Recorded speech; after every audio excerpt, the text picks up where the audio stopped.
சித்ரா பௌர்ணமி என்பது சாதாரண பௌர்ணமி அல்ல.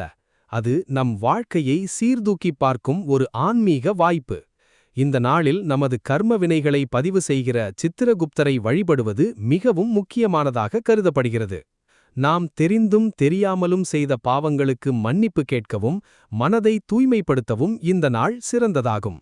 சூரியனும் சந்திரனும் ஒரே நேரத்தில் தங்கள் உச்சபலத்தை வெளிப்படுத்தும் இந்த நாளில் நிலவு மிக பிரகாசமாகவும் சக்தி வாய்ந்ததாகவும் காணப்படும்.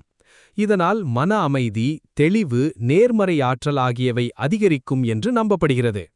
இந்த நாளில் எளிமையான வழிபாடே போதுமானது. காலையில் வீட்டை சுத்தம் செய்து விளக்கேற்றி சித்திரகுப்தரை மனதார வேண்டிக் கொள்ளலாம். அவருக்கு பிடித்தமான தயிர் சாதம், வேப்பம்பூ பச்சடி போன்றவற்றை நைவேத்தியமாக சமர்ப்பிக்கலாம். குறிப்பாக உப்பில்லாத உணவை ஒருவேளை சாப்பிடுவது கர்ம வினைகளை குறைக்கும் என்று கூறப்படுகிறது. மேலும் பேனா மற்றும் டயரிக்கு மஞ்சள், குங்குமம் வைத்து பூஜை செய்வது சித்திரகுப்தரின் அருளி பெற உதவும் என்று நம்பப்படுகிறது. முழு வீடியோ பார்க்க கீழே உள்ள லிங்கை கிளிக் செய்யுங்க.